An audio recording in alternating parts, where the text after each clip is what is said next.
Bonsoir à toutes et à tous et merci de nous suivre depuis le palais de Koulouba à Ouagadougou.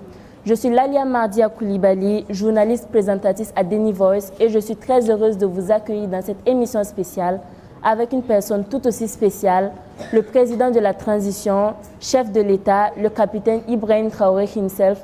Bonsoir, Monsieur le Président. Bonsoir. Excellence, Monsieur le Président.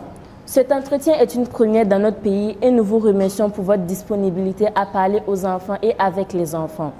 Je ne suis pas seule pour conduire cet entretien, je laisse chacun se présenter. Bonjour Monsieur le Président. Bonjour. Je me nomme Warren Ashken Ninkema, journaliste reporter à Défi Junior. Bonjour. Je suis Keita Abdourahman. Je suis correspondant scolaire et journaliste présentateur à Deni Voice. Bonsoir Monsieur le Président. Bonsoir. Je m'appelle Yaro Leila Rosine, journaliste à Défi Junior. Merci, chers camarades. Excellence, Monsieur le Président de la transition. Qu'est-ce que ça vous fait d'être interviewé par les enfants journalistes? D'accord, bonjour à tous. Et merci d'être là. Je dois dire que je suis ému d'abord. C'est la première fois aussi que je rencontre des enfants journalistes avec un art oratoire sans pareil. Félicitations à vous. Ça me fait beaucoup de plaisir et je pense que ce serait un moment d'échange entre nous et que vous pourrez apprendre beaucoup de choses donc à l'issue, aussi bien que moi aussi, d'apprendre beaucoup de choses de vous. Merci, Monsieur le Président. Nous aussi sommes heureux d'avoir ces moments avec vous. Pouvez-vous nous parler un peu de votre enfance et de votre parcours professionnel avant d'être président de notre pays? Je suis né dans un village qu'on appelle Kera, qui se situe dans la boucle de Mouhoun, où donc j'ai passé une partie de mon enfance, mais surtout une grande partie à Bondupi, qui est à 15 km de Kera environ. Mon enfance, je n'ai pas grandi forcément dans une famille aisée. Et il y a beaucoup de choses qu'il faille comprendre en tant qu'enfant. Ce qu'il faut surtout retenir, et c'est l'occasion pour moi ici de remercier les parents. À votre âge, ce n'est pas évident, mais quand j'étais à votre place, ce que j'ai retenu plus de mon père, c'est à chaque fin du mois quand je le voyais avec son ardoise en train de calculer. Chaque fin du mois, il calcule et quand il a pris sa retraite, c'est chaque 3 mois, il calcule. Mais plus tard, quand j'ai grandi, j'ai compris qu'est-ce qu'il calculait. C'est difficile, lorsqu'il y a le salaire, et de réfléchir à comment nourrir les enfants, comment les scolariser, comment les soigner, comment les habiller. Voilà un peu les calculs qu'il faisait. Donc c'est pour vous dire que les parents, ils se soucient beaucoup de nous, ils se battent pour nous, et vous ne pouvez pas imaginer combien. Beaucoup d'entre vous, quand vous serez grands un jour, vous comprendrez. Nous, il a fallu qu'on grandisse et pouvoir rendre hommage à nos parents aujourd'hui. S'il y a aussi quelque chose que j'ai appris du papa, il y a une phrase qu'il nous disait chaque fois à la maison: exécution avant réclamation. Parce qu'il fut militaire aussi, avant de devenir plus tard infirmier. On l'obéissait et on faisait ce qu'il nous demandait de faire. Et même si on ne voulait pas le faire, il faut d'abord exécuter et plus tard, vous le faites comprendre. Il y a un certain nombre de valeurs que les parents nous ont inculquées. En ce qui concerne d'abord l'intégrité, l'honneur, la dignité, ce sont des choses qu'on a appris avec eux et qui nous ont forgés et qui nous ont permis peut-être d'être ce que nous sommes aujourd'hui. Comme je dis, les parents n'étaient pas forcément aisés, mais ce n'est pas pour autant qu'il faut aller mendier, ce n'est pas pour autant qu'il fallait pleurnicher ou aller mentir ou voler. C'était interdit, strictement interdit. Donc il y a un certain nombre de valeurs, malgré donc, que vous n'êtes pas forcément aisé, mais vous devez incarner.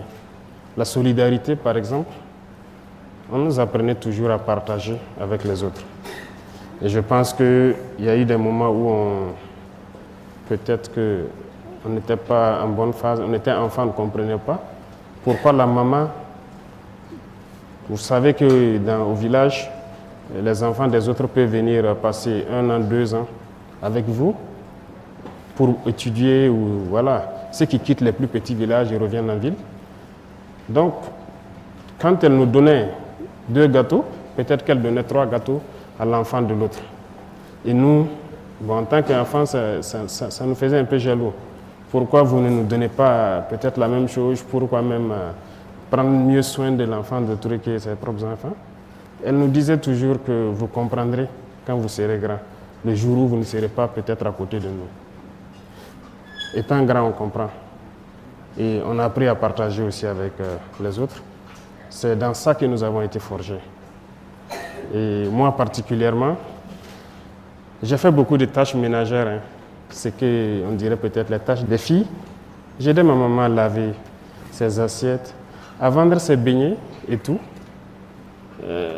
Les gens se sont peut-être moqués de moi, les camarades à l'école. Mais c'était une manière pour moi de la soutenir. Parce que ce n'est pas facile de la voir se lever à 5 h du matin. Voilà, chaque jour, faire ses beignets pour aller à l'école. Moi, la récréation, j'étais le premier, je courais à rejoindre l'emplacement, je l'aidais à vendre ses beignets. Les camarades peuvent se moquer et tout, mais voilà, je l'aidais comme je pouvais. Donc c'est un peu ce qui a marqué la toute petite enfance. Je me suis retrouvé à 14 ans libre. Quand j'ai dit libre, je me suis retrouvé tout seul à Bobo, libre de faire ce que je veux. Mais on n'est pas enfant par l'âge, c'est dans la tête. Et à partir de ce moment, j'ai compris qu'il fallait prendre sa vie au sérieux. Parce que quand je dis libre, à 14 ans, vous êtes libre de faire ce que vous voulez. Vous avez le choix d'être paresseux, de ne plus travailler, de ne plus aller à l'école, mais aussi de continuer à poursuivre. Parce que depuis le primaire, on vous dira peut-être qu'on a toujours été premier de classe, mais ce n'est pas pour zéro parce que le papa, il ne s'amusait pas.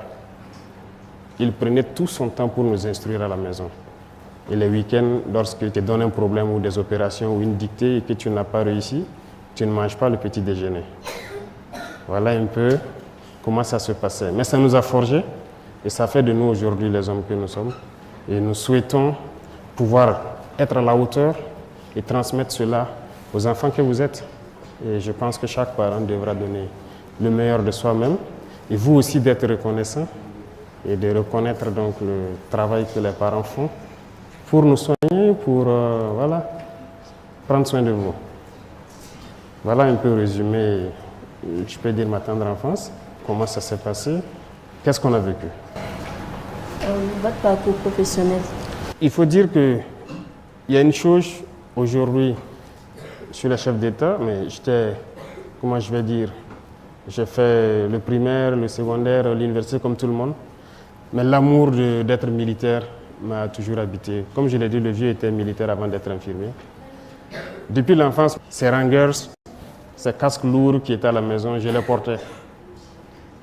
Donc, je sais qu'il savait que j'ai l'amour du métier, mais la maman n'a jamais souhaité avoir un enfant militaire. Et au CM1, j'ai fait le concours de l'excellence. Et au CM2, il y a mon maître qui voulait coûte que je passe le concours de Britannique. Mais la maman s'est opposée farouchement. Elle a vu la souffrance sûrement du papa en tant que militaire, donc elle ne voulait pas qu'un de ses enfants soit militaire. Elle a refusé. J'ai continué à bosser. J'ai un penchant scientifique, ce qui a fait que j'ai fait une filière scientifique jusqu'à l'université, où j'étais en géologie. Voilà. Après le bac, j'ai souhaité encore rejoindre l'armée, mais elle a refusé. Mais quand elle me refusait quelque chose, je ne pouvais pas forcer. Parce que si tu forces, ce n'est pas bien. Donc j'ai continué. En année de maîtrise encore, à l'université, je l'ai encore demandé. Je l'ai dit, c'est l'armée que je veux. J'étais bien en géologie, je pouvais faire ce que je voulais. Voilà. Il y avait beaucoup de possibilités de bourse, parce que je n'étais pas quand même dernier de classe. Voilà. Mais c'est en année de maîtrise qu'elle m'a donné l'autorisation. Et j'ai fait le test de l'académie. Je suis allé faire ma formation et voilà, je suis devenu officier de l'armée. moi j'étais convaincu, si elle m'a donné sa bénédiction, elle m'a dit de le faire cette fois-ci. Donc j'étais convaincu et je savais ce que je faisais. C'est pour vous dire que, comme je disais, 14 ans, vous vous retrouvez tout seul dans une grande ville. C'est pas facile. J'étais au lycée mixte Dakarville, par exemple au secondaire, mais je logeais à Sarfalao, qui fait environ 7 km.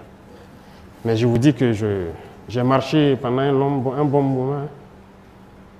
Matin et soir, je marchais, je revenais, jusqu'à ce que peut-être il y a un ami d'un grand frère qui m'a prêté son vélo. Mais je croyais en ce que je voulais. C'était, comme je dis chez nous, c'est une conviction. Ce que le papa nous a appris depuis l'enfance, comme je vous dis, il nous encadrait. On avait toujours envie d'être meilleur. Et ça fait qu'on ne lâchait pas. L'objectif, c'était d'être toujours meilleur à l'école. Et ça fait que rien n'a pu nous détourner. Et l'éducation qu'on a reçue, même si on ne mangeait pas, ce n'est pas pour autant qu'il faut se décourager.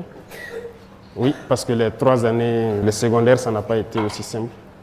Ça a été un peu difficile. Un repas par jour, très souvent. Mais ce n'est pas grave. J'ai cuisiné moi-même, je faisais tout moi-même. Mais il fallait être concentré sur l'objectif. Ce qui m'importait, c'est qu'en fin de trimestre, voilà, je dois avoir telle moyenne et c'est tout. Donc c'est ce qui nous a guidés, si je peux dire. Est-ce que ça vous satisfait ou bien je dois vous détailler encore certains points qui vous ont... Non, merci, ça suffit. D'accord. Je passe la parole à mes collègues pour la suite de l'entretien. D'accord. Monsieur le Président, l'on constate que beaucoup de nos frères et sœurs ne sont pas à l'école à cause du terrorisme. Que prévoyez-vous pour accompagner et faciliter leur scolarisation? Vous avez parfaitement raison. Beaucoup ont été déscolarisés de force à cause donc de ce phénomène qui nous endeuille. Je pense qu'à cette rentrée, nous avons pu quand même faire ouvrir beaucoup d'écoles. Mais il faut dire que l'ambition pour nous, c'est de pouvoir créer des écoles modernes. Des écoles modernes en ce sens qu'il faut d'abord créer de vraies agglomérations où il faut créer toutes les structures socioprofessionnelles. Et l'école fait partie. Nous réfléchissons tous les jours à créer des écoles modernes. Parce que aujourd'hui, il y a beaucoup de villages qui ne peuvent pas retourner où les gens ont dû abandonner.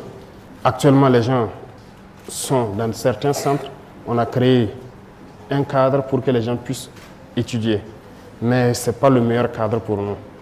Donc, nous souhaitons faire retourner les gens dans les grands centres, mais nous souhaitons créer des écoles modernes, c'est-à-dire où les enfants peuvent s'épanouir. Il ne s'agit pas d'avoir une classe avec des effectifs, de 100 et quelques assez pléthoriques, où les instructeurs ont du mal à instruire.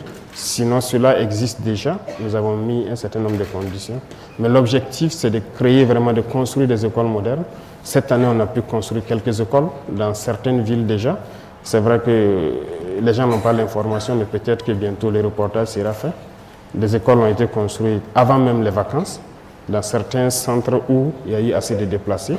Mais l'objectif, lorsque nous ramenons les gens dans leur école, nous voulons créer de nouvelles écoles où les enfants vont apprendre et être très bien épanouis.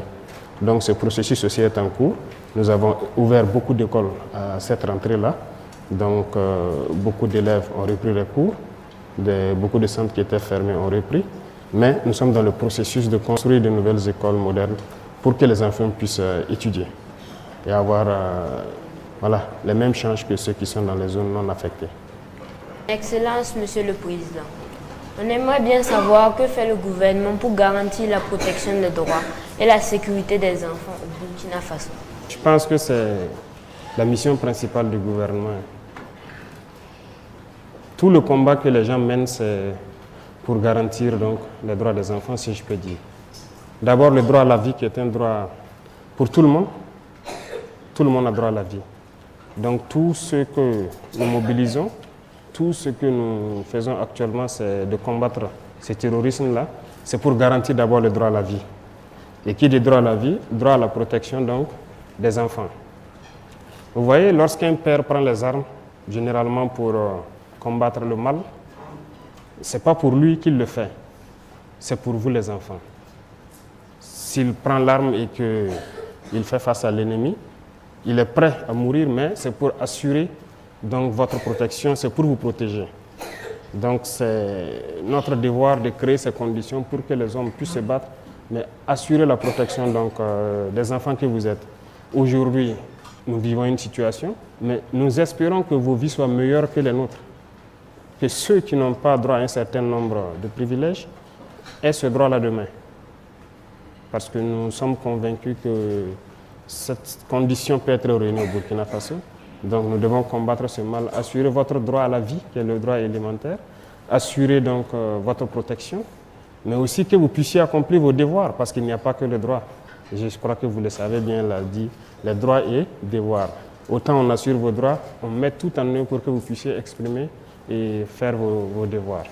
Donc c'est la tâche primordiale du gouvernement, de tout mettre en œuvre pour que vous puissiez grandir et vous éduquer dans des conditions assez sereines. D'accord? Est-ce que j'ai répondu à votre question à peu près? Merci beaucoup. D'accord. Monsieur le Président, on constate qu'il y a beaucoup d'enfants vivant avec un handicap qui ne sont pas scolarisés par manque d'écoles adaptées ou parce que leurs parents n'ont pas assez de moyens. Que pouvez-vous faire pour résoudre ce problème? Vous avez parfaitement raison. Et nous avons aussi fait les mêmes écoles.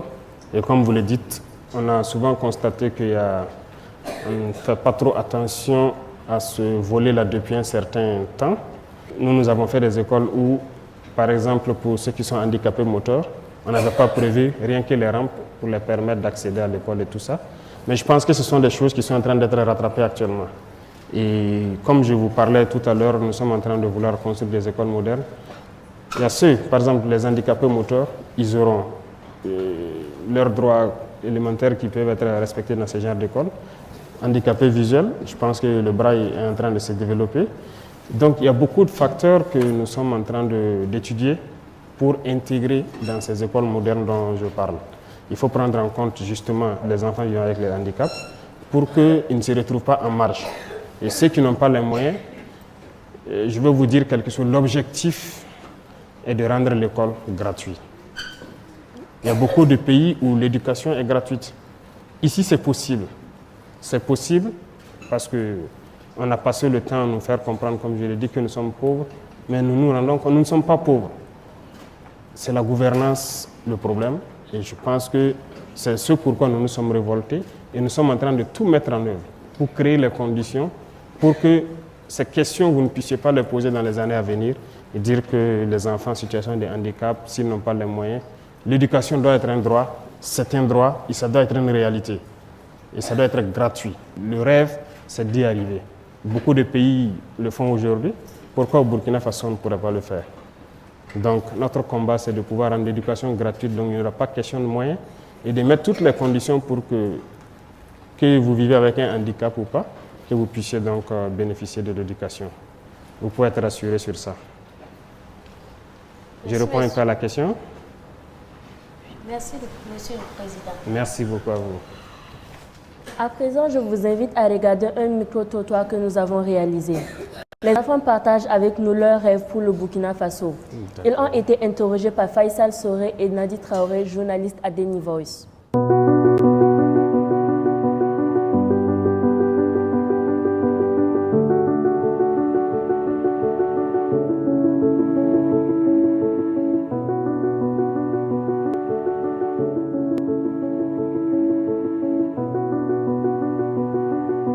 Je m'appelle Baga Divine Lorissa Tirawan. Mon rêve pour le Burkina Faso, c'est que les gens respectent les grandes personnes et les autorités. Je m'appelle Wedroro Gladys. Mon rêve est d'être docteur parce que je veux soigner les gens qui sont malades. Je veux que le Burkina Faso soit en paix et personne ne soit malade au Burkina Faso. Je m'appelle Comporé Olivier. Mon rêve, c'est être député, travailler pour développer le pays. Je m'appelle Gwen Fatimata. En tant qu'enfant, je veux que tous les enfants aillent à l'école sans avoir peur, que tous les déplacés internes puissent retourner dans leur village, qu'il y a beaucoup de nourriture au Faso. Je me nomme Pedro Aboubakar Sidik. Je me rêve que pour que le Burkina Faso soit en paix et que je puisse aller à l'école pour devenir demain un infirmier et que le Burkina Faso se développe. Je m'appelle Soulama Djouma Dole Ole Afai. Ce que je veux pour le Burkina, je veux que la paix revienne au Faso, que chaque enfant ait une famille, que les filles ne soient pas forcées de se marier, que les enfants soient scolarisés. Je m'appelle Mouare Abdouraouf Ridouane. Dans le futur, je vois un Burkina meilleur. Je veux la santé au Burkina. La santé, le bonheur, la paix et plus de gars. Je veux que tous les enfants du Burkina Faso aillent à l'école.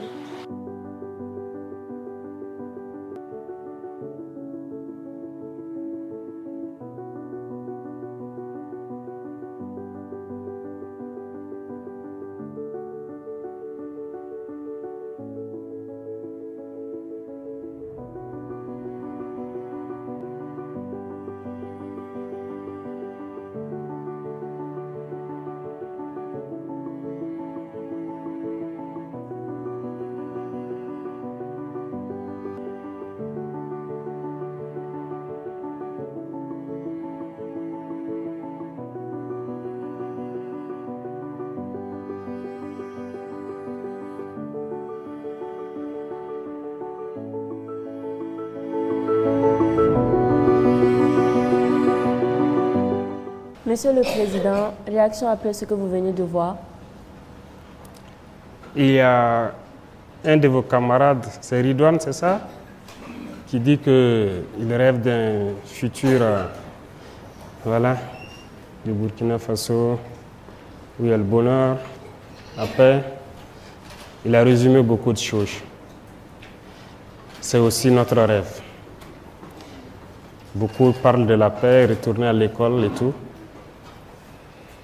Je vois que vous n'êtes pas des enfants dans l'esprit. La situation vous a rendu adulte. Et c'est tout ce que nous avons comme conviction aussi. Il faut que la paix revienne, que vous retournez à l'école, que chacun retrouve ses camarades, que vous puissiez communier, que vous puissiez partager, que vous puissiez vivre l'enfance. Nous avons vécu plus ou moins en paix.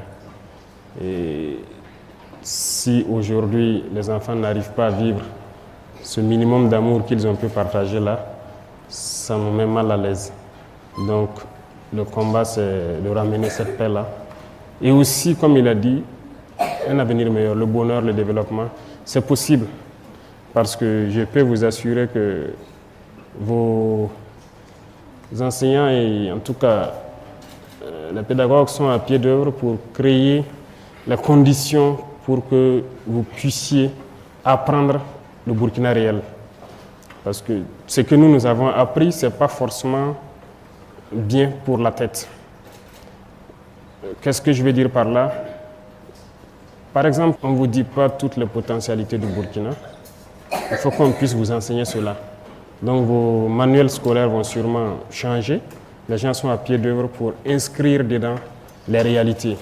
Nous avons appris beaucoup de mensonges, parce que c'est ce que l'impérialisme a voulu qu'on apprenne. Mais nous voulons changer cela avec vous. Que vous appreniez les réalités du Burkina et qu'on puisse se mettre au travail ensemble et pouvoir faire sortir le pays donc, de cette situation. D'accord? Et c'est bien possible. Manger à sa faim, c'est possible. Il l'a dit. Est-ce que beaucoup de gens aujourd'hui à l'école font, par exemple, le jardinage? Nous, je sais que chacun avait une partie dans le jardin de l'école. Matin et soir, on arrosait nos arbres. On faisait beaucoup de choses de façon pratique. Et c'est une manière d'apprendre l'agriculture tout petit. Et ça peut aider, contribuer à ce qu'on soit autosuffisant. Donc chaque enfant doit manger à sa faim. Un enfant ne doit pas avoir faim. Donc c'est le combat que nous menons. Je suis très ému et je suis très content que vous pensiez la même chose. D'accord? Nous sommes encouragés ainsi. Vous êtes un vrai leader, un exemple pour nous les enfants. Chaque jour, nous voyons à la télévision les combats que les FDS et les VDP mènent sur le terrain contre les terroristes. Quelle est la situation actuelle de la lutte contre les forces du mal? La situation actuelle, nous ne souhaitons même pas que vous voyez certaines choses, mais ce que je peux dire, ce n'est pas un plaisir de tuer, comme on le dit, ce n'est pas bien. Mais s'il y a des gens qui sont venus au Burkina et ont commencé à tuer des Burkinabés, on a le droit de se défendre, de les empêcher de tuer des Burkinabés. C'est ce que nous vivons. Donc, des individus ont été manipulés, sont venus s'en prendre aux Burkinabés et nous sommes en train de nous organiser pour les faire face. C'est vrai que la lutte a duré, beaucoup de gens ont souffert depuis ces années, mais actuellement, nous pouvons vous dire que nous sommes sur des rails assez solides parce que la première des choses, tout ce que vous voulez faire dans la vie, il faut s'organiser. Il ne faut pas aller en rang dispersé, comme on aime le dire. Même à l'école, voilà, dans vos jeux, on vous l'apprend, n'est-ce pas? Lorsque vous vous tenez la main pour être plus fort, ou lorsque chacun se met dos à dos pour pousser l'autre pour être plus fort, c'est ça. C'est une manière de vous apprendre à ne pas aller en rang dispersé et de s'organiser. Il s'agissait pour nous d'organiser l'armée d'abord. Donc c'est ce qui est en cours. Il faut organiser pour que les gens puissent aller au combat, des gens qui se connaissent. Lorsque vous ne vous connaissez pas, c'est compliqué. Donc cette phase est en cours et c'est très bien évolué. Deuxième chose, c'est l'équipement. Nous avons vécu beaucoup de situations sur le terrain. C'est comme j'ai dit, ce que nous avons vécu, nous ne souhaitons pas que demain, les autres vivent la même situation. Il fallait équiper les forces. Nous sommes sur cette question. Beaucoup de gens aujourd'hui sont très bien équipés. En tout cas, sur ce volet, on a fait un gros effort, justement avec le peuple qui a compris la mission. Vous savez que ce n'est pas la magie qu'on a fait. Voilà, nous avons exposé la situation au peuple. Nous avons demandé à ce que les gens contribuent pour pouvoir équiper les forces, que ce soit en protection individuelle, en moyens roulants, les armes, les munitions. Aujourd'hui, l'équipement, ça va. Les gens arrivent à être déployés de façon convenable et la lutte avance. Et comme vous pouvez le constater, il y a beaucoup de zones où nous avançons, nous réinstallons la population au fur et à mesure et nous consolidons. Parce que lorsqu'on installe, il faut installer d'autres forces avec pour pouvoir les assurer un minimum de sécurité. Et nous avançons au fur et à mesure. Donc, a priori, nous pouvons vous dire que partout au Burkina, les opérations se mènent. Que ce soit à l'extrême, toutes les frontières, voilà, nous menons des opérations et nous installons les populations au fur et à mesure. Donc, vous pourrez le constater plus tard. Nous ne donnons pas généralement les noms de tous les villages réinstallés, mais à chaque jour, en tout cas, des villageois retournent sur leur terre et essaient de réorganiser la vie avec les FDS et les VDP qui concourent donc à assurer leur sécurité. Donc voilà un peu le point. Ça avance très bien et nous sommes en tout cas reconnaissants de tous ceux qui se battent actuellement. Et nous ferons tout pour leur donner tout le nécessaire pour y arriver. Lorsque nous ne pourrons pas, nous reviendrons vers le peuple et nous leur dirons nous avons besoin de ci, de ça et encore plus de sacrifices. D'accord? Mais la lutte avance très bien. Tous les jours, en tout cas, nous arrivons à faire des opérations, à avoir des victoires. Par rapport au terrorisme, l'on constate son excellence que des enfants sont contraints de quitter leur famille pour se retrouver seuls sans aide. Qu'est-ce qui est fait pour aider ces enfants en difficulté? Beaucoup de parents, beaucoup de vos grands frères et grandes sœurs ont décidé de faire face au mal. Beaucoup y laissent leur vie et des enfants se retrouvent orphelins. Et d'autres dans des conditions en tout cas pas reluisantes. Et il y a une loi sur les pipis qu'on a adoptée. Et je pense que l'objectif, c'est quoi? C'est que ces enfants dont les parents ont consenti le sacrifice suprême, ces enfants dont les parents ont été fauchés donc par ces forces du mal-là, qu'on puisse leur donner un avenir meilleur. Parce qu'on ne peut pas les laisser comme ça. Donc, c'est vrai, on a voté des lois, mais il faut mettre en pratique. Actuellement, la réflexion est en cours pour créer dans quelques centres des écoles qui puissent accueillir d'abord ces enfants-là, qu'ils puissent être internés, qu'ils puissent apprendre, en plus de cours pédagogiques que vous apprenez, des métiers et autre chose. Il y aura des réformes dans les jours à venir donc, sur le système même éducatif, mais c'est parce qu'il y a des départements qui ont été instruits pour prendre en compte cette problématique-là et créer des centres, en tout cas de formation, des écoles, où on apprend et l'enseignement normal et puis les métiers aussi. Donc, les enfants qui seront en situation défavorable ou ceux qui ont perdu les parents dans cette guerre devront pouvoir avoir un minimum de vie, un minimum de dignité pour pouvoir apprendre. Donc nous sommes dans ce processus et comme je dis, l'objectif à moyen ou long terme, c'est de rendre complètement l'éducation gratuite. Mais en plus de l'éducation, les pupilles de la nation, il faut aussi prendre soin d'eux parce qu'il n'y a plus quelqu'un pour les entretenir. Donc c'est un devoir pour la nation de prendre soin d'eux. Voilà pourquoi nous votons ces textes-là. Mais il s'agit de la mise en pratique maintenant qui est la phase importante pour nous, pour qu'à la rentrée prochaine, nous puissions voir au moins un échantillon. D'accord? On aimerait bien devenir des leaders comme vous. Que sera fait pour susciter le leadership des enfants burkinabés dans la sous-région, voire même en Afrique? Leadership. C'est vrai que si vous dites que je suis un leader, je suis content de l'apprendre et je pense que vous êtes tous des leaders potentiels. Comme je dis, vous savez, qu'est-ce que ça veut dire le Burkina Faso? C'est le pays des hommes intègres. C'est ça, non? Il y a beaucoup de pays dans le monde où c'est peut-être le nom d'une colline, d'une rivière ou d'un animal, ou en tout cas un symbole qui donne le nom au pays. Rares sont ces pays, je ne connais pas la signification de chaque pays, mais rares sont ces pays où on définit la qualité des hommes. Est-ce que vous comprenez? Burkina Faso, les hommes qui y vivent doivent être des hommes intègres. C'est le pays des hommes intègres. Donc, il y a beaucoup de valeurs que vous devez d'abord incarner, des valeurs que vous devez apprendre et faire, appliquer. Ça commence par là. Et lorsque vous pouvez appliquer ces valeurs-là, vous devenez un modèle au sein de vos camarades. L'intégrité est une valeur très très importante. L'honneur.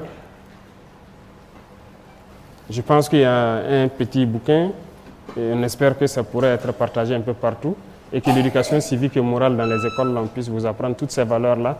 Qu'est-ce que c'est que l'honneur? Qu'est-ce que c'est que l'intégrité? Qu'est-ce que c'est que la solidarité? Il y a beaucoup de valeurs. Lorsque vous développez ça autour de vous, vous êtes un modèle. Et votre parole doit être une parole d'honneur. Est-ce que vous comprenez?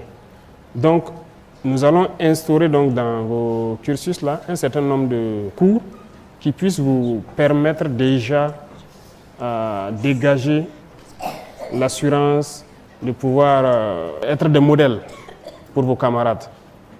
Et ça, c'est important. Après ces valeurs, il y a le travail, il y a l'exemplarité, il y a beaucoup de choses. Donc, moi, je ne peux pas citer quelles sont mes qualités, parce que j'ai des défauts aussi. Voilà, l'homme n'est pas parfait, mais il y a un certain nombre de qualités qu'il faut avoir pour peut-être être leader. Si vous n'êtes pas un exemple, les gens ne peuvent pas vous suivre. Et qui dit exemple, c'est le bon exemple, puisqu'il y a le mauvais exemple et il y a le bon exemple. Donc il y a des vices dans la vie, il faut s'en éloigner, forcément, et prendre le bon exemple. Quelqu'un qui ne respecte pas ses parents, tu ne peux pas dire à l'autre de respecter ses parents. Parce qu'il va te dire que toi-même, tu ne respectes pas tes parents. Vous comprenez? Si tu ne respectes pas ton grand frère, tu ne peux pas dire à l'autre de respecter son grand frère. Donc, il y a des choses que vous devez pouvoir faire et ça va amener les autres à vous respecter et à faire ce que vous allez les dire de faire. Et c'est là que lorsque vous parlez, on peut vous croire. Vous ne pouvez pas être un menteur et puis vouloir que les autres ne mentent pas. Donc il y a des valeurs que vous devez incarner forcément. Lorsque vous avez une parole, vous avez une parole. Il ne faut pas mentir, il ne faut pas voler, il ne faut pas tricher. On vous apprend tout ça à l'école, n'est-ce pas? Donc apprenez ça très bien parce que ce sont des valeurs très importantes qui doivent vous permettre d'être des leaders. Lorsque vous êtes un menteur, si vous parlez, même dans votre classe, quelqu'un va lever le doigt et dire que non, toi tu as menti hier, tu as dit ça, ce n'est pas vrai. On peut se tromper, mais il ne faut pas mentir chaque fois. Vous pouvez ne pas avoir la vérité sur un sujet, se tromper, dire quelque chose, mais aussi reconnaître à un moment donné qu'on s'est trompé. Ça fait partie aussi de la qualité d'un leader. Parce que lorsque vous dites quelque chose aujourd'hui, vous n'avez pas la vérité peut-être, mais demain, si vous vous rendez compte que ce n'était pas vrai ce que vous avez dit, il faut avoir le courage, l'honnêteté de reconnaître et de dire, bon, hier, moi, je vous avais dit ça, mais ce n'était pas vrai. Donc aujourd'hui, voilà ce qu'il y a, je m'en excuse. Donc le leader, c'est beaucoup de choses qu'il faut réunir, mais je pense qu'il y a de bons exemples dans la société et normalement les parents doivent être de bons exemples pour vous inculquer toutes ces valeurs-là. Et à l'école, les instituteurs le font, à la maison aussi, il faut le faire et il faut apprendre beaucoup. Et vous êtes tous des potentiels leaders, d'accord? Donc le leadership, on fera tout pour vous inculquer ces valeurs-là à l'école et vous permettre de pouvoir vous exprimer, vous affirmer. D'accord? Est-ce que je réponds un peu à votre question? Oui, merci beaucoup. D'accord. Monsieur le Président, nous imaginons que ce n'est pas facile de diriger un pays en crise. Qu'est-ce que nous, les enfants, nous pouvons faire pour vous aider à réussir votre mission? C'est pas facile. Même si ce n'était pas un pays en crise, ce n'est pas facile. Parce que diriger, c'est compliqué. Il faut pouvoir se mettre au-dessus de tout, écouter tout le monde, apprendre beaucoup de choses, vraiment avoir, comme on dit, la tête sur les épaules. Mais surtout un pays en crise, une crise qui perdure, c'est compliqué. Mais ce que moi je vais vous demander, vous les enfants, c'est de cultiver le patriotisme. C'est la meilleure chose que vous puissiez donc faire pour que nous ayons le courage de mener le combat. Et le patriotisme, c'est très important. Il faut aimer sa patrie. Et qui dit patrie, c'est vous-même d'abord. Il faut vous aimer entre vous, il faut être solidaire. Et je suppose qu'à la récréation, chacun partage son gâteau avec les enfants qui n'en ont pas. N'est-ce pas? Il faut aider les parents, il faut les soutenir, il faut les écouter. Il faut tout faire pour vous éloigner de certains vices, je peux dire, notamment la drogue. C'est des choses, peut-être pour les tout petits, ils ne savent pas ce que c'est, mais pour ceux qui ont un certain âge, on vous en parle déjà. Il faut tout faire pour éviter certains vices. Parce que vous êtes l'avenir de la nation. Vous êtes l'avenir de la patrie. Il n'y a pas de raison que vous tombez dans certains vices. Aujourd'hui, le milieu scolaire est malheureusement affecté, mais il faut s'en éloigner. Donc, il y a beaucoup de choses qu'il faut apprendre pour être de bons patriotes. Vous respectez déjà les couleurs, le drapeau c'est sacré, et lorsque vous chantez l'hymne national, j'espère que vos enseignants vous expliquent ce qu'il y a dedans. Les mots sont peut-être un peu lourds pour vous, mais on peut vous expliquer ça. C'est fort, l'hymne de la victoire. Donc, à partir de là, vous devez développer beaucoup de choses pour aimer votre prochain, pour être solidaire. Et lorsque vous aimez, vous, entre vous, vous êtes solidaires, lorsque nous menons ce combat, nous sommes sûrs que voilà, la génération qui vient est encore plus soudée que nous, et une génération patriotique. Et ça nous motive, ça nous encourage. Donc ça peut être ça votre contribution. Apprenez à être des patriotes, apprenez à être les enfants du Burkina. Et c'est ça le moteur qui nous amène donc à combattre et à faire tout le nécessaire pour que vous ayez un avenir radieux. D'accord? Donc je peux résumer votre contribution à ça. Soyez des enfants patriotiques, soyez solidaires, aimez-vous. Voilà, la paix c'est au sein de vous d'abord. Et votre génération ne connaîtra pas ce que nous avons connu. Merci, Monsieur le Président. Merci beaucoup. Excellence, Monsieur le Président, nous allons passer la parole au public pour leurs questions. Mais avant, je vous invite à regarder une vidéo où des enfants qui ne sont pas avec nous sur le plateau vous adressent le message de leur cœur. Regardons.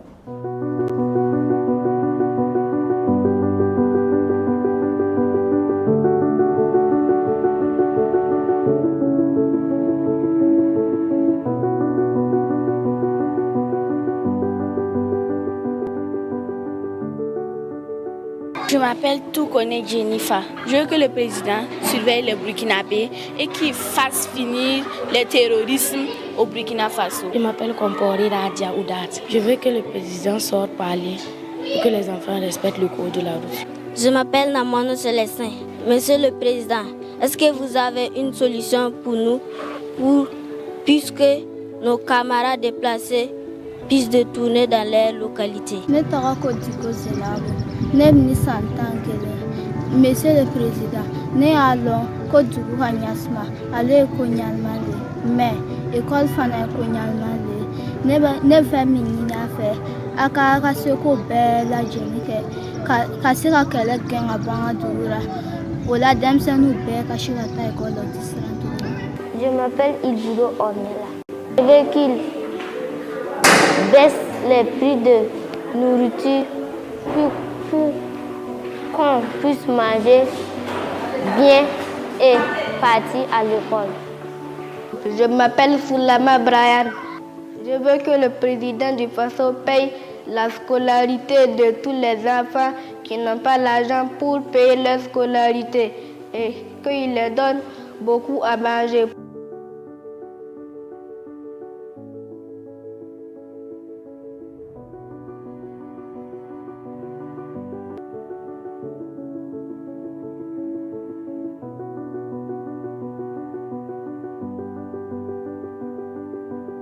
Je m'appelle Toné Chérifatou. En face du président Ibrahim Traoré, je lui dirai merci d'avoir aidé, de nous avoir donné la joie. Je m'appelle Tienou Amen Emmanuel. Je suis né à Tansila. J'ai commencé à étudier à Tansila. À cause de l'insécurité, les écoles étaient fermées. J'étais obligée de venir chez ma grande sœur à Tchériba pour étudier. Là-bas, j'ai trouvé mon CP. Aujourd'hui, je suis à Ouara, en train de faire 6e. Je vous demande, Monsieur le Président, quand est-ce que je peux retourner chez moi?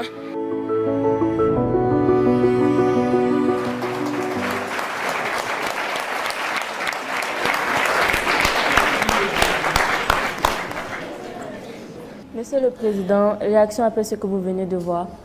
Vous êtes une force pour ceux qui se battent. Lorsqu'ils vous voient, ça les encourage. Lorsqu'ils vous voient les encourager et que vous connaissez la portée de ce que c'est que la paix, ça les encourage. Il a dit de payer la scolarité. L'objectif, c'est que tous les enfants puissent étudier de façon gratuite au Burkina Faso. Et c'est possible. On peut vous assurer que c'est possible. C'est comme je vous disais. Nous, par exemple, lorsqu'on étudiait, on nous a caché beaucoup de choses, on nous a beaucoup menti. Mais c'est parce que ceux qui nous ont colonisés ont toujours eu cet esprit malin d'avoir peut-être des gens qui dirigent pour eux leurs intérêts, mais pas pour nos intérêts. Donc lorsque nous faisons des projections, c'est possible. C'est possible qu'au Burkina, l'éducation soit gratuite. Et ça le sera. Donc il n'y aura pas question de s'inquiéter normalement dans très peu de temps, dans les années à venir, à aller à l'école, à payer sa scolarité et tout, ça devrait aller. Et pour manger à sa faim, comme il le dit, actuellement, si vous suivez bien, notre combat, c'est l'autosuffisance alimentaire aussi. Parce que ce matin, par exemple, lorsque vous avez pris votre petit déjeuner, c'est des croissants que vous avez pris? Ou c'est du pain? Qu'est-ce que vous avez mangé? Des gâteaux? C'est fait à base de farine de blé, c'est ça? Est-ce que vous savez que le blé, ce n'est pas produit ici? Nous, on nous a dit à l'école que le blé, c'est en Amérique, c'est en Europe. Voilà. Voilà le cours qu'on a appris. Vous avez bu du lait, c'est ça? Vous n'avez pas bu du lait? Souvent, vous buvez du lait à la maison. Et c'est quel lait vous buvez? Ah, Nido. Ça vient d'où? D'accord, c'est pour vous dire que l'autosuffisance alimentaire, c'est un combat. Dès les premiers jours, je l'ai dit dans mon intervention, il faut que chaque enfant de ce pays puisse manger à sa faim, dormir tranquillement, se lever le matin, aller à l'école, s'amuser avec ses camarades et revenir tranquillement à la maison, s'amuser avec ses camarades du quartier et dormir en paix. Notre combat, c'est ça. Lorsque cette condition sera réunie, nous, on aurait réussi notre mission. Et il faut qu'on y arrive. Et lorsqu'on se fixe un objectif, on fait tout pour l'atteindre. Nous avons conscience que Dieu nous a tout donné ici. Je vous disais tout de suite, le blé, on nous a dit, nous à l'école, c'est comme si on ne peut pas le faire ici. On nous a menti. On cultive le blé ici. Ça marche bien. Et nous allons le développer. Des gens ont commencé. Cette année, j'ai pu voir des gens qui l'ont fait dans le cadre de l'initiative présidentielle. Et on m'a dit qu'il y a quelques années de cela, des particuliers l'ont essayé et ça marche. Donc, actuellement, nous sommes en train de semer du blé dans certaines superficies dans l'initiative présidentielle. Ce que vous mangez doit être produit ici. Donc, voilà pourquoi j'ai dit, on va vous apprendre beaucoup de choses et on va réviser le contenu de ce qu'on vous apprend. Pour ceux qui prennent le café, on nous avait fait comprendre que vos chocolats, le café et autres, c'est dans les pays où il pleut parce qu'ici c'est la savane, c'est le désert, il ne pleut pas, on ne peut pas cultiver. On nous avait encore menti, c'est faux. Le café pousse bien, le cacao ça pousse bien. Il y a des gens qui ont des champs ici et ça produit très bien. Même à Ouagadougou ici, il y en a qui ont des arbres de cacao dans leur cours. Ça veut dire que les chocolats que vous pouvez envier chez les enfants qui sont dans des familles un peu aisées, tous les enfants peuvent manger les chocolats au Burkina. Nous avons découvert, c'est possible. Le lait, pourquoi on doit importer? On peut le faire. C'est pour vous dire qu'il y a beaucoup de choses, on ne nous avait pas dit la vérité. Vous, vous avez la chance et on vous l'apprend et on vous promet qu'on fera tout pour que vous mangez à votre faim. Et comme on le dit, vous allez manger bien le matin pour aller à l'école, aller bosser gratuitement, manger à midi, vous amuser, revenir le soir, vous amuser au quartier, bosser vos cours, réviser et dormir. C'est le rêve que nous éprouvons. Tant que les enfants du Burkina ne seront pas dans ces conditions-là, notre combat ne s'arrêtera pas. D'accord? Donc, on sait que ce sont vos aspirations et c'est normal, c'est légal.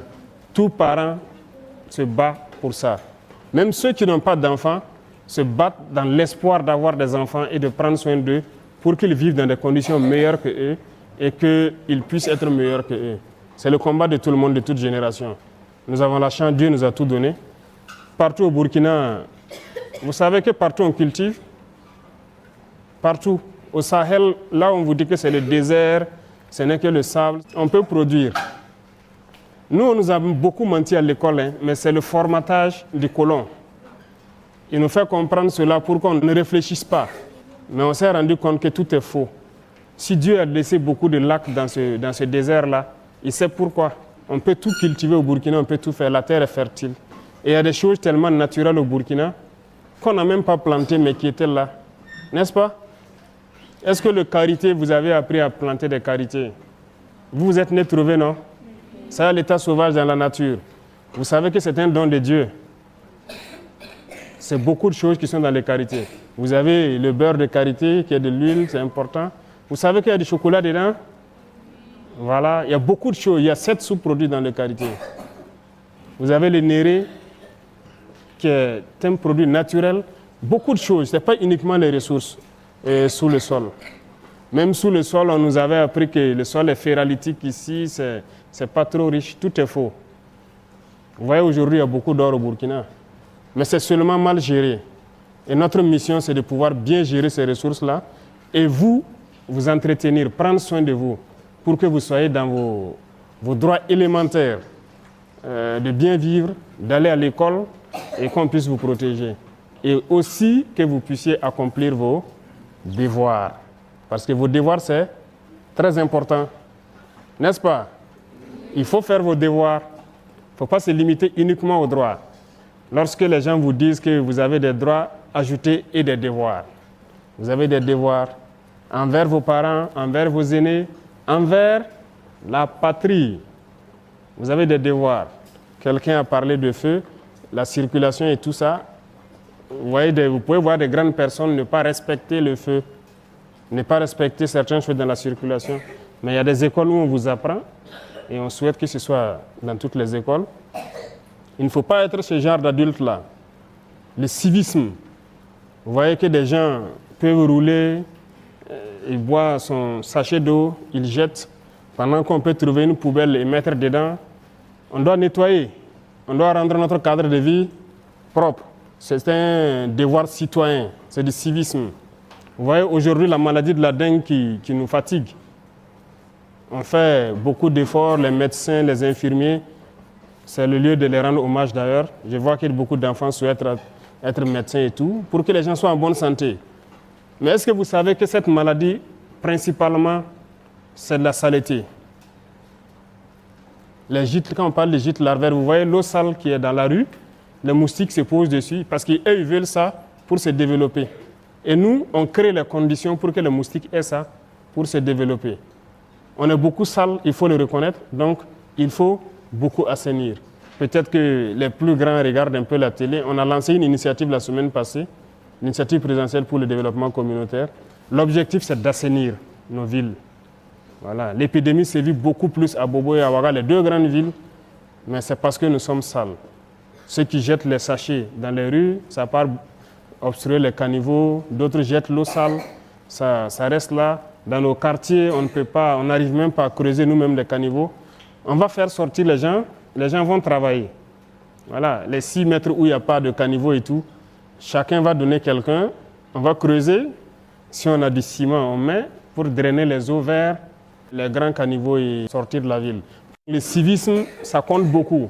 Vous devez apprendre ça et vous devez chaque fois reprocher donc, aux adultes qui n'ont pas le bon réflexe, tout poliment, lorsque quelqu'un jette de l'eau sale quelque part ou quelqu'un jette un sachet ou en tout cas fait quelque chose qui n'est pas civique, de trouver la formule très polie de lui rappeler ça. Et je pense que si un enfant te rappelle de ne pas jeter un sachet dans la rue, tu dois avoir honte. Et tu vas aller ramasser et chercher une poubelle pour mettre. D'accord? Donc je compte sur vous pour le faire très poliment. Voilà, si le tout petit comme ça voit un adulte jeter un sachet dans la rue et puis il dit « Ah tonton, il faut ramasser le sachet là, pourquoi tu jettes ici ?» Il doit avoir honte et puis ramasser. S'il ne le fait pas, vous le faites. D'accord? Donc, cultiver ce comportement civique-là, c'est très important. OK? Voilà. D'autres questions? Le micro-trottoir a été réalisé par Latifatou Dianda et Jérémy Gugma de Deni Voice. Je passe la parole au public pour prendre 5 interventions. Bonjour, Monsieur le Président. Je réponds au nom de Conservo Imelda Askit, en classe de 4e à l'établissement Gabriel Tabourin. Monsieur le Président, qu'est-ce que les enfants doivent faire pour ne pas dévier de la loi et ne pas rejoindre les groupes terroristes? Bonjour, Monsieur le Président.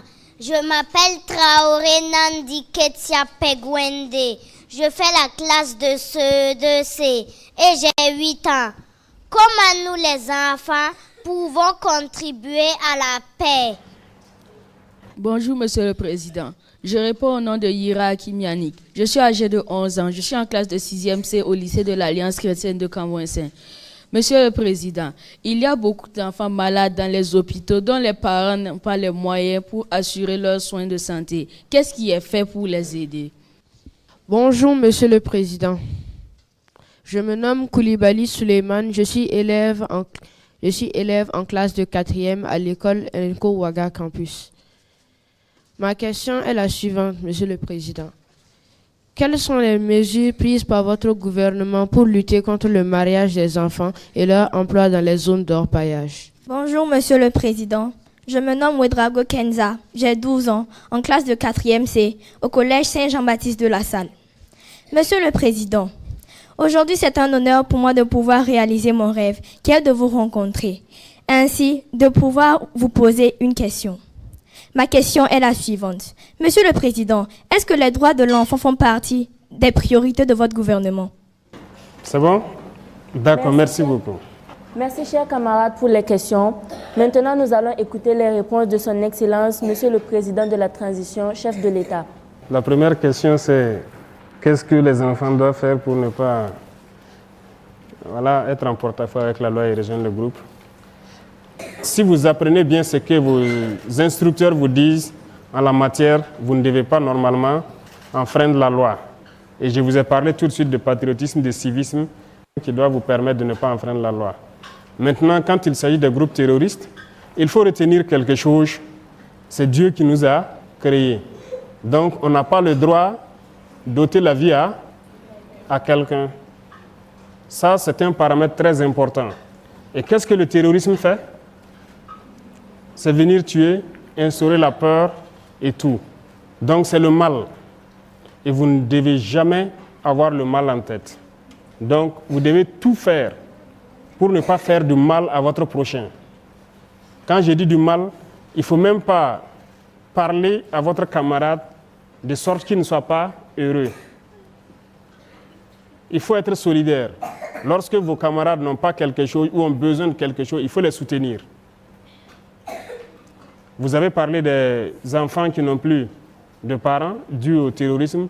Vous devez pouvoir partager tout ce que vous avez avec eux. N'est-ce pas? Vous devez pouvoir aider, même dans vos exercices, dans vos cours, ceux qui n'ont pas la capacité d'apprendre comme d'autres. Il y a des élèves très brillants, il y a des élèves moins brillants. Il y en a qui ne sont pas brillants parce qu'il a faim ou bien parce qu'il n'a pas ses parents à côté, parce qu'il a beaucoup de soucis. C'est votre rôle de pouvoir les aider, à les rendre heureux, à les faire rire. Lorsque vous êtes en train de jouer, vous devez pouvoir les faire entrer dedans, les permettre d'oublier un peu ce qu'ils ont vécu. Donc, c'est votre contribution comme ça. Lorsqu'il y a des enfants déplacés internes ou des enfants qui n'ont plus de parents, vous devez tout faire pour qu'ils soient heureux. Partagez tout ce que vous avez avec eux, votre joie, votre bonheur, tout ce que vous avez comme matériel. Voilà. S'ils n'ont pas de stylo, ils n'ont pas quoi, c'est à vous de... Ceux qui peuvent les en trouver, voilà, il faut trouver ça pour eux. Ceux aussi qui ont la chance d'avoir des parents qui sont un peu aisés, il faut chaque fois les bousculer pour aider vos camarades enfants qui n'en ont pas. D'accord? Voilà, c'est votre contribution comme ça. Et en apprenant donc tout ce que vos instructeurs vont vous apprendre dans le civisme, je pense que vous allez contribuer à empêcher de sorte que les enfants ne puissent pas se retrouver au maître de ces gens-là. D'accord? Et surtout, aimer votre patrie. Tout ce que j'ai cité, c'est aimer votre patrie. S'il n'y a pas de Burkina, vous allez aller où? On ne sait pas? Nous aimons être au Burkina, n'est-ce pas? Vous l'avez chanté tout à l'heure. J'avais la chair de poule quand vous chantiez. Il faut aimer votre pays. Il faut aimer votre pays, aimer votre prochain. Être solidaire. C'est une très, très, très importante vertu que vous devez avoir, surtout vous les enfants. Vous devez cultiver ça. Être très solidaire, c'est très important, surtout dans ces moments où il y a des enfants déplacés et qu'il y a des enfants qui ont perdu leurs parents. OK? Voilà, donc je compte sur vous pour inculquer ces valeurs-là et pouvoir les cultiver autour de vous. Pour ce qui constitue votre contribution à la paix, ça rejoint un peu tout ce que je dis. Vous contribuez déjà beaucoup en encourageant les forces, en exprimant ces valeurs que vous êtes en train d'apprendre, en restant très poli, en restant des gens qui écoutent les personnes adultes, en tout cas qui vous donnent de très bonnes leçons, en restant des gens qui écoutent leurs instructeurs, les parents, les aînés, voilà, vos grands frères, vos grandes sœurs, tout ce qu'ils vous donneront comme éducation, il faut le prendre. Je vous ai parlé de certains vices, on vous le dira à l'école aussi. Ce n'est pas bien de fumer, ce n'est pas bien de tricher, ce n'est pas bien de... Voilà, on va vous dire beaucoup de choses, il ne faut pas le faire aussi. D'accord? Et vous contribuerez donc à avoir un pays en paix. D'accord? Pour les enfants malades, je pense qu'il y a déjà une loi qui dit qu'il faut, les enfants d'un certain âge, les soins gratuits, mais on doit reconnaître que ce n'est pas effectif partout. Les soins sont gratuits pour les enfants d'un certain âge, mais la réalité, dans certains centres, peut-être ils ne disposent pas de médicaments ou de toute autre chose. Actuellement, le combat, c'est de ramener le niveau donc, de beaucoup de structures sanitaires à un niveau assez, en tout cas, confortable pour pouvoir prendre soin des enfants. Et pourquoi ne pas même mettre en place un hôpital mère-enfant? Le projet est en cours. C'est un terme donc des médecins, hôpital mère-enfant comme l'hôpital pédiatrique qui est ici.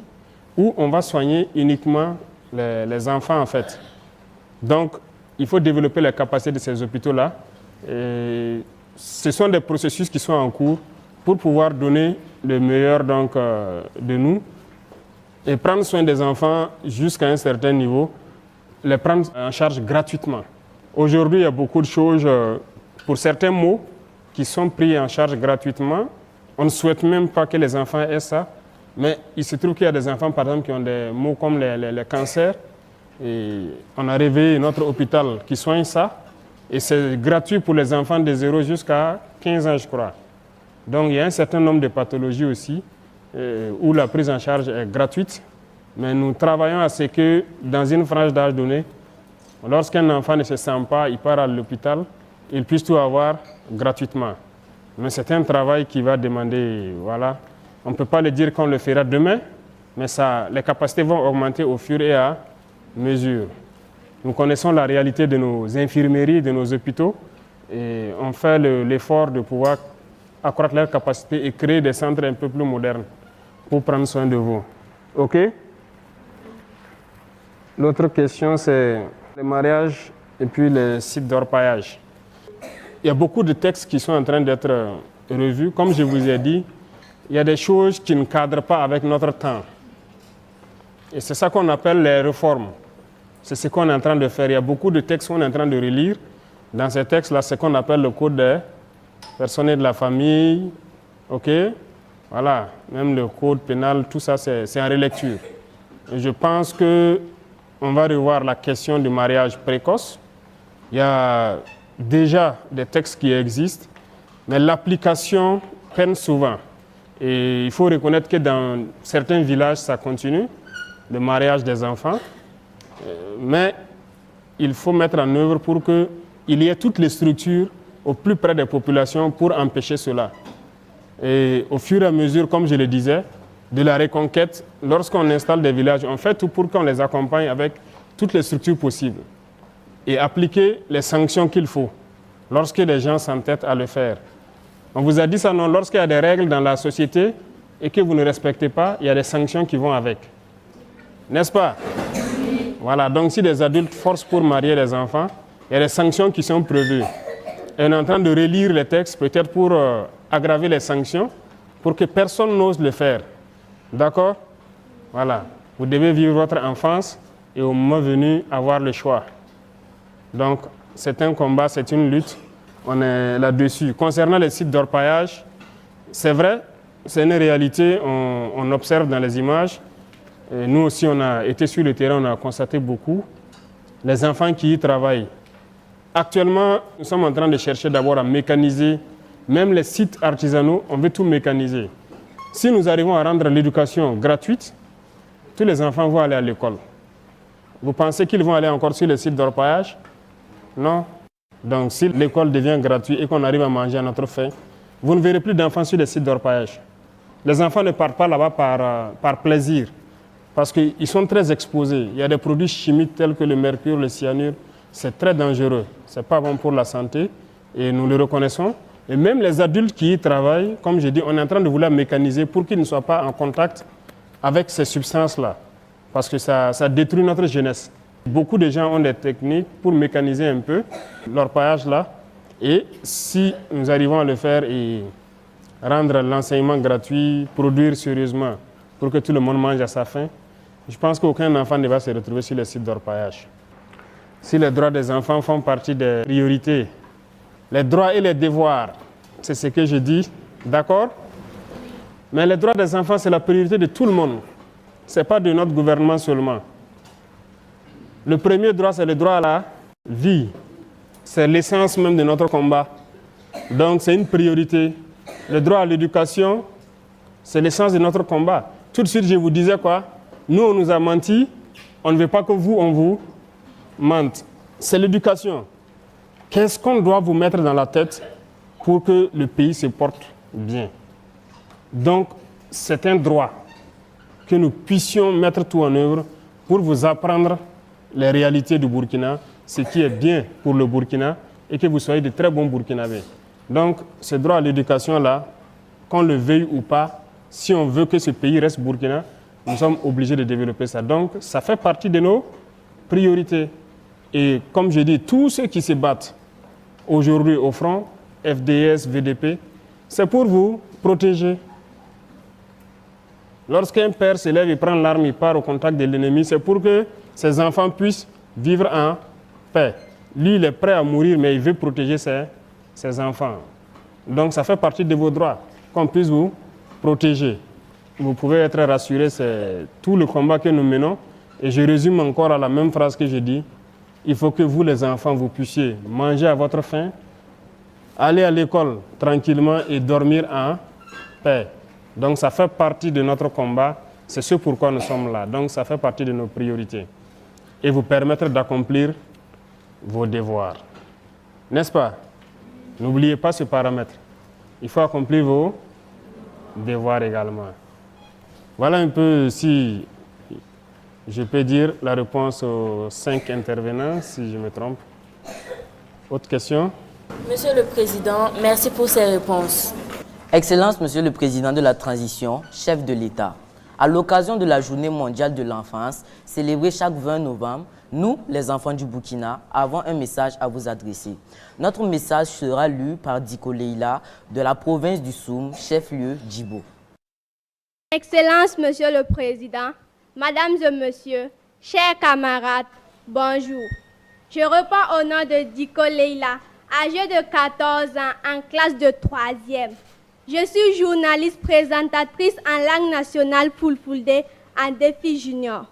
Monsieur le Président, nous aimerions vous demander de tout faire pour que tous les enfants du Burkina Faso aillent à l'école pour apprendre à lire, écrire, compter, pour développer leurs connaissances et comprendre les événements du passé, du présent et du futur.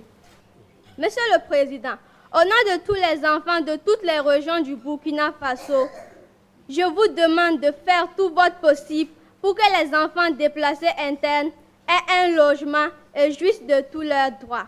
La place de l'enfant n'est pas dans la rue. Monsieur le Président, nous aimerions que les filles aillent à l'école pour construire un Faso meilleur au lieu de servir aux travaux domestiques parfois violents. Monsieur le Président, nous, en tant qu'enfants, voulons la paix et la sécurité au pays, afin que nous puissions jouir pleinement de tous nos droits restreints à cause de la crise sécuritaire. Monsieur le Président, nous, vos enfants, vous demandons d'aider tous les enfants dans les situations difficiles pour leur bien-être, pour l'évolution du pays. Je vous remercie.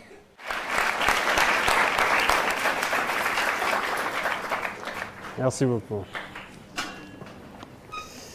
Merci. Chers camarades journalistes, enfants du Burkina Faso, nous sommes presque à la fin de cet entretien exclusif. Nous allons à présent écouter le message solennel de notre invité très spécial, le chef de l'État, son Excellence, le capitaine Ibrahim Traoré.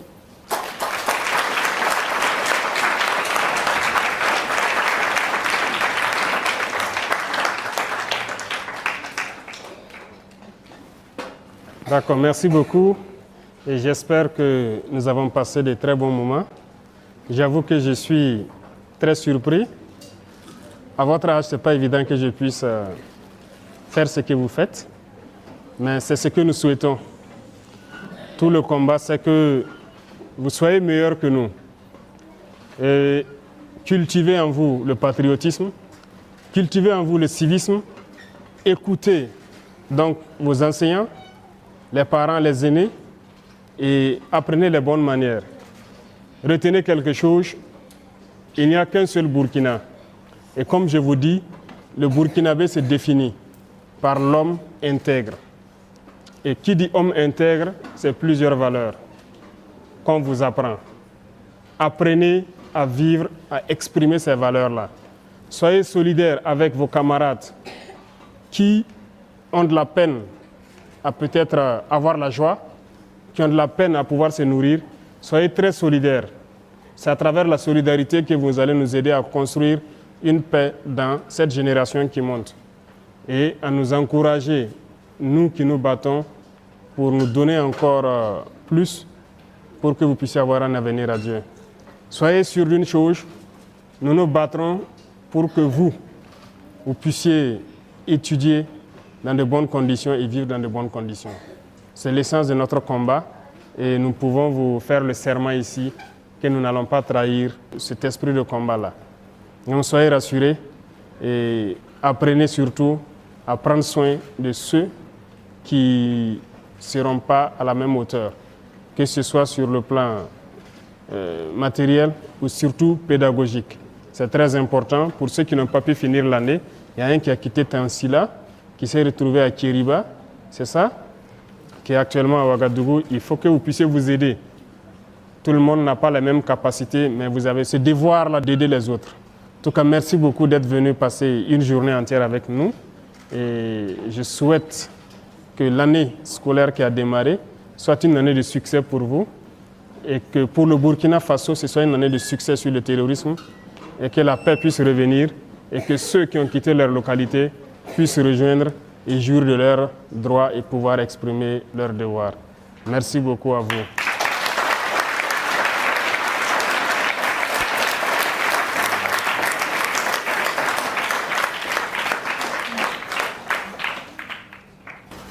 Merci, Monsieur le Président, pour cet honneur à notre endroit. Nous vous remercions de vous être prêtés à nos questions et vous souhaitons plein succès dans votre mission. Merci de nous montrer que les enfants qui constituent plus de la moitié de la population du Burkina sont aussi importants à vos yeux. C'est la fin de cet entretien. Merci à vous, chers camarades, de nous avoir suivis depuis le palais de Koulouba. Que la paix et la sécurité reviennent dans notre pays. Que Dieu bénisse le Burkina Faso, la patrie où la mort nous vaincront. Je vous remercie. Merci beaucoup. Mesdames et messieurs, vous venez de suivre le grand entretien avec son Excellence, Monsieur le Président de la Transition, chef de l'État. Voici venu le moment pour le chef de l'État de remettre symboliquement des cadeaux à 6 enfants.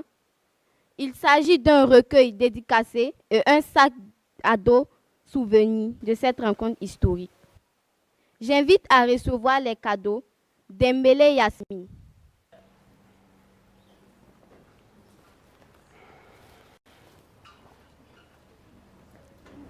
Ça va?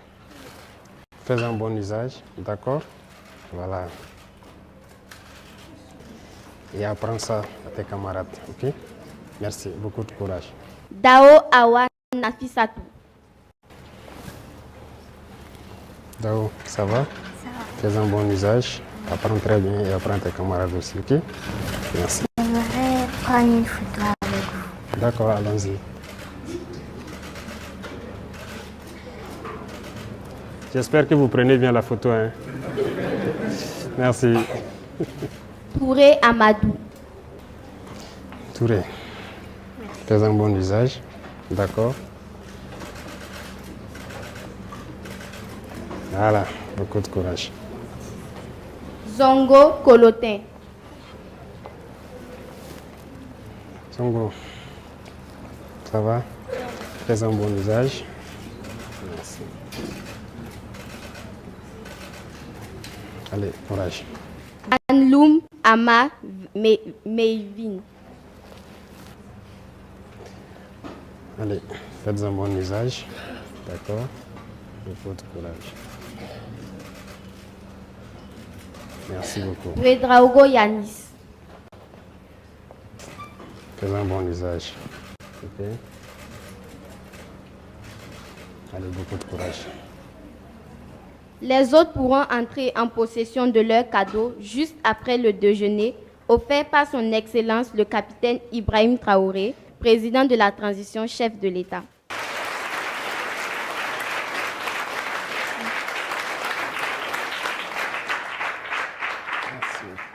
J'invite à présent nos 4 journalistes à faire la photo avec le président de la transition, chef de l'État.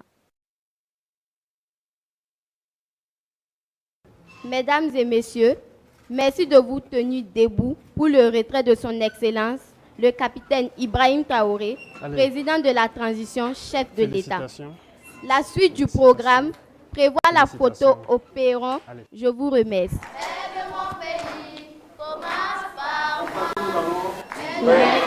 Merci beaucoup.